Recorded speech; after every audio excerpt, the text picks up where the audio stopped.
House Hero Clan and Wham Fam, and welcome to Friday afternoon's edition of Real Estate Market Update. We're going to cover the real estate news, all the information, the numbers about the week of October 23rd through October 30th, which is today, actually.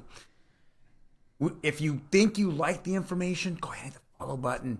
If you have any comments, go ahead and comment. We'll get back to you. If you're going out there looking for homes, or even if you have just a simple comment and saying hi, go ahead and shoot it out to us. We're more than happy to get that information and reply back to you. As well as, if you like our information, we have more of these on. Let's just start over again, Ryan. Fuck it. We're live.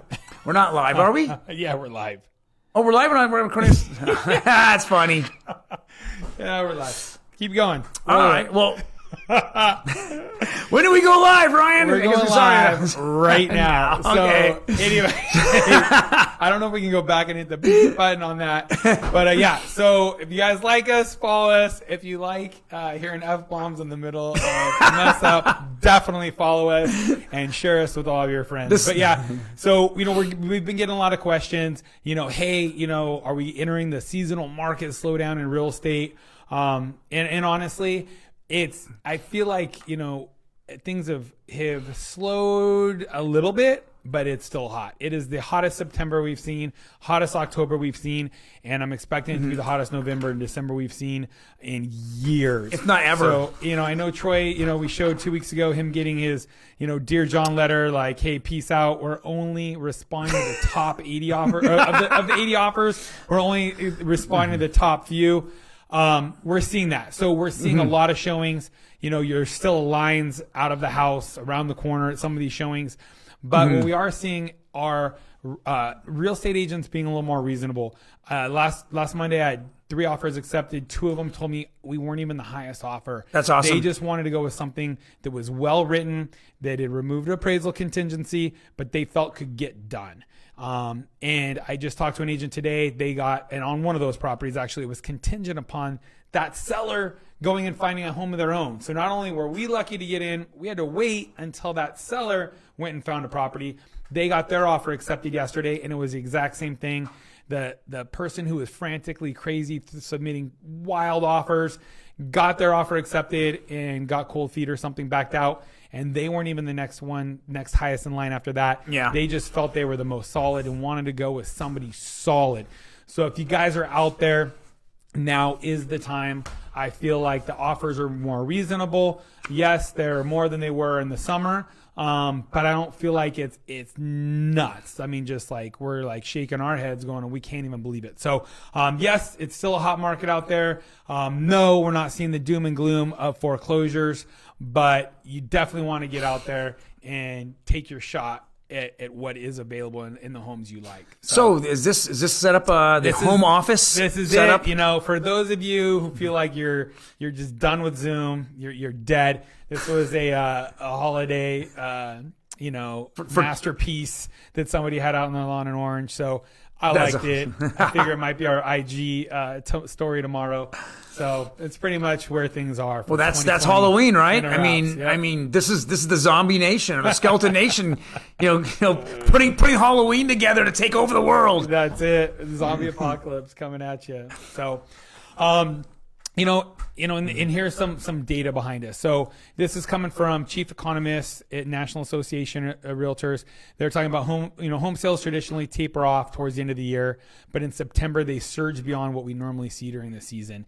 They're attributing it to record low interest rates and abundance of buyers in the marketplace, obviously, an abundance of buyers in the marketplace. But they're also bringing into fact that there is an abundance of buyers of vacation homes. Now that you have this greater flexibility to work from home, we're seeing a lot of people leaving urban cores and going out. They're talking about, and we'll get to that article, the West, and the Midwest has had an absolute boom, especially on properties with acreage. SpaceX the other day announced that now you can get your broadband internet from space.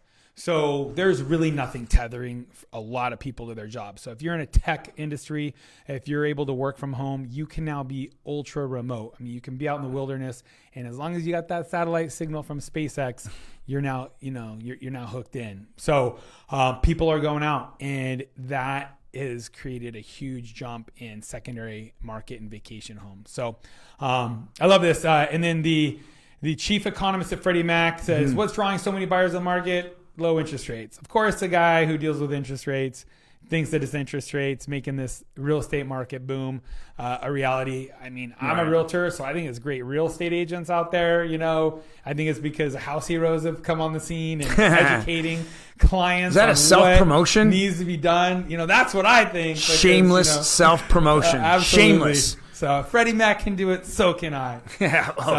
Yeah, even worse with them. They see national numbers and they're still shamelessly promoting themselves. And then where are we going from here? So who's planning on buying going forward? And this is what Troy's been talking about a lot, recently. Who's buying, Troy?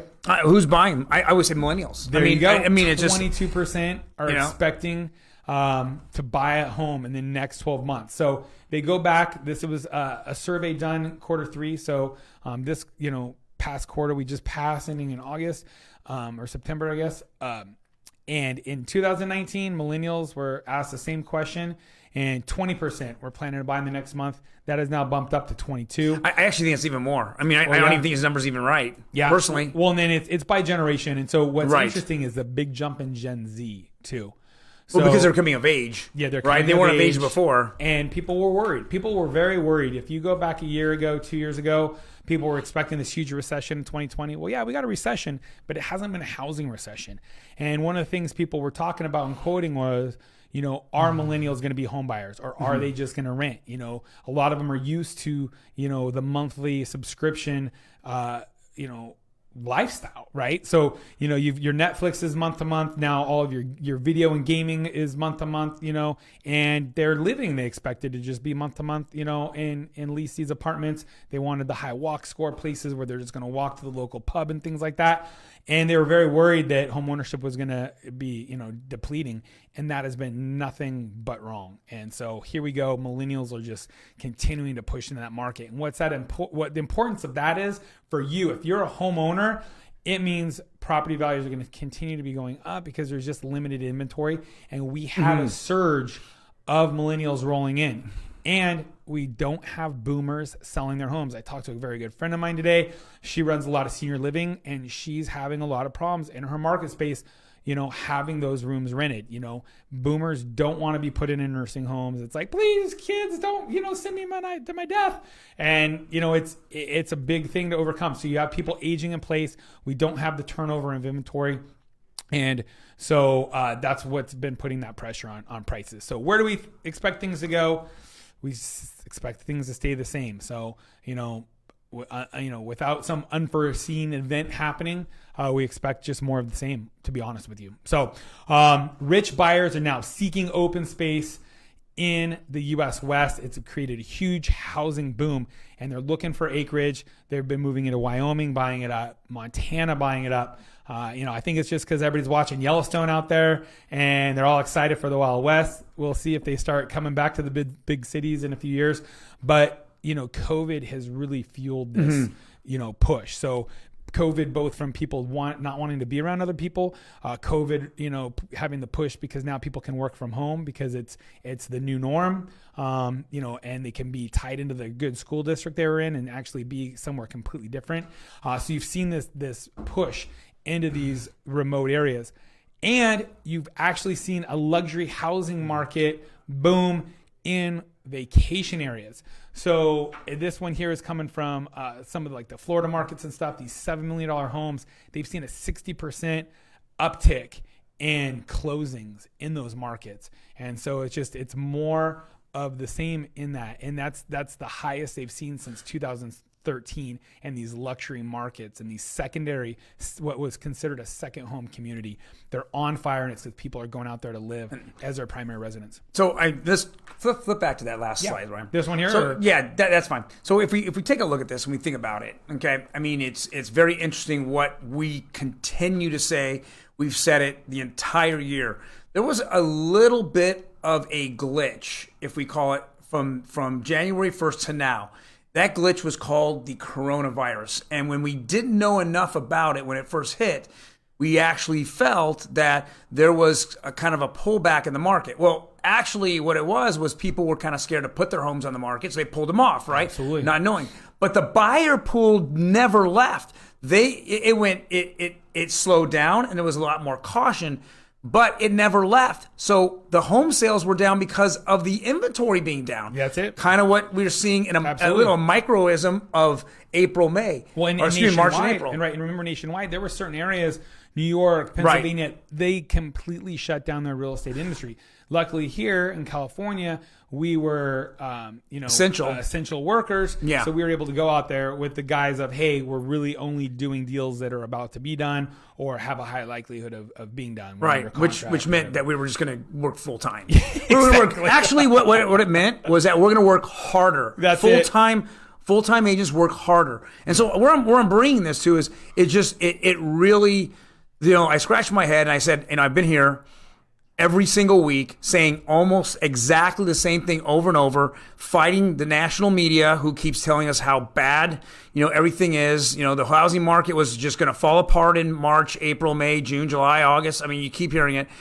We're not seeing this out there. And I know that there's people out there that's unemployed, but we're just not seeing it in the housing market. Yeah. We cannot have this many people wanting this many homes and having this bad of numbers. The numbers are not, doesn't make sense. There's never been this many buyers in the market. There's never been this many qualified. There's not been this many loans ever being done ever. There's not this many people have more money and wealth in real estate. This is the all-time high in wealth in real estate of all time right now. And we're telling where our state is the worst in unemployment. Man, there's an issue here. There's an issue here in numbers. There's an issue here in who's running the state. I'm not here to be political. I'm just telling you.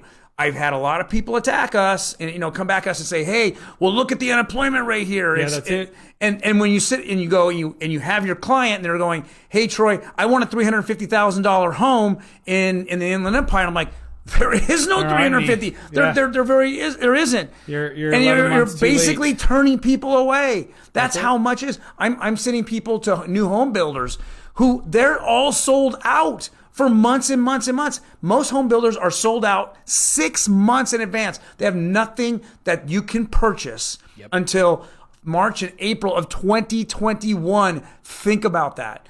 So I'm out here and we're saying this over. If you're thinking about getting into the market and you've been scared off by the neighborhood, the barbecue, neighborhood that went on, the people that talked it, or you're scared off at the numbers, you look at, California's unemployment, which is the worst in it's being reported, the worst in the United States. I'm telling you, for every home out there, there are 4 to 5 buyers. That's how much that we are behind on inventory, and it's how scarce it is right now. Everything we keep saying is boom, boom, boom. Look at this. Vacation boom towns, right? Well, that's it. I mean, people that have millions and millions of dollars, what are they doing? Let's go buy that vacation home to go live in it. Yeah. They want more space. They want, it's this idea of having control of your own destiny, being able to go somewhere. Because if you're going to be on lockdown, you want to be comfortable. And so people are doing that. They're expecting to have, some of the grocery stores and stuff start to have that run on toilet paper and foods and things like that as we roll into the traditional, flu season and stuff. They're worried about, more lockdowns and stuff with coronavirus, and people are going out in droves and buying these homes. It's absolutely nuts. It's crazy to be, be prepared. Yeah. So it is crazy. So, and really we're looking at what looks on the horizon like it could change, and we don't see anything on our horizon right now that can really change it. Interest rates are low. Mm-hmm. The federal government is buying mortgage-backed securities. I mean, with huge billions and billions of dollars daily, monthly. And because of that, there's no easy way to exit that. They can't allow you as a homeowner, now that they're holding your loan in the secondary market, they can't allow you to go belly up. As they start to change policy, they have to make sure it's housing friendly. We're worried about, some of these laws that are hurting landlords because they're making it, to where the tenants don't have to pay rent. We're starting to see some of those effects come through with some of these landlords that need to be listing their homes now because it can't be keep making the payment because they're not getting rent. So we're keeping eyes on that. But those homes are getting gobbled up as they're coming up. So it'll be interesting to see that. I think that's like the only thing I'm worried about is, how is it going to be on some of these rental homes, because over half of the homes owned out there, the duplexes, fourplexes, things like that, more than half of that inventory is actually owned by a person that owns one property as a rental. Yeah. And I think it jumps up to like 70% or something like that when it's 1 to 4 units that they own. They're small investors. And so that's one of the ones we're keeping an eye on, but it doesn't seem like it's going to have an effect because there is so much demand. Yeah. So, I mean, I'll go one step further and say, if you got a rental, get a Section 8 tenant in there. Get a Section 8 tenant. I can't say it anymore. The government will print money to actually pay you. They'll print money. Okay? They will. Yeah. Your tenant can't print money, right? That's illegal. That's called counterfeiting. But the federal government will the state government will print money, and they'll beg the federal government for money for Section 8. Right? And you'll always get paid on time. Yep. You will. It's just we love having our Section 8 tenants. Right. So it's fantastic. All right, let's go look at the numbers, Ryan. Let's go foreclosure numbers. Boom. This is what people are talking about. It's 146 this week. Going through the roof. They went up at least 10% in 1 week. Ryan, it's 146. Oh, 146. It's not 164. I thought you said 164. See, we should have cut this off. We should have cut this off 10 minutes ago, man. They're not going through the roof. This is hashtag fake news. Ban me on Twitter. 146. Please. So we're steady. No REO. The ship is steady. No, right. There's no REO. Let's REO. go look at Los Angeles County. Let's go see this fun bag here. Actives again I'm going to call them steady at this point. They did dip below 1,400 for the first time now in over a month, which is a little concerning. But it's completely steady on the pendings, and as the lenders catch up, now we're seeing the solds go right through the roof. Right, They're catching up. Right, so if you're ever in a position, or anyone is ever in a position that they're feeling like, hey, is this the time to sell your home? There is no better time in the last 1,000 years to sell your home, right? There is no better time. You will reap the benefit. Now, buying a home somewhere might be the worst time in 1,000 years to purchase a home, right? Because the prices are going up. But to sell it, absolutely, this is the time. So hit Orange County, Ryan. There you go. And again, we're seeing that ship steadied here, right around the mid 4s on the actives. Again, we're in the 7s in pendings and closing and which is solds. crazy. So 460 homes went on the market as new listings, but 711 got sold. I mean, we're just depleting inventory yet again. LA is at least to a stable flat line. What's coming in is going out. But yeah, Orange County is still depleting inventory. Riverside, depleting inventory. Right. And again, these are ugly, and we're just seeing a small dip in actives last week, but that scares me because this is traditionally a time that people don't sell because they have the holidays coming up. You don't want to close on Thanksgiving Day, right? Oh, I got to move out. I have all these plans with family, but I got to move out. So from here on, if whatever we put in escrow today is now pushing into December. Yep. Right. And if it's a 45-day escrow, you're literally days or a week in front of Christmas. People don't want to move then. That's it. So I think we normally have this seasonal slowdown. People are, school starts. They're focused on kids in school. Their big push was to get into whatever school district and get the kids registered beforehand. So that's why we had this seasonal push, traditionally. And then all of a sudden you get into September, it slows down. October, even more so. Because they don't want to be closing in their holidays. Sellers don't want to be showing homes during the holidays.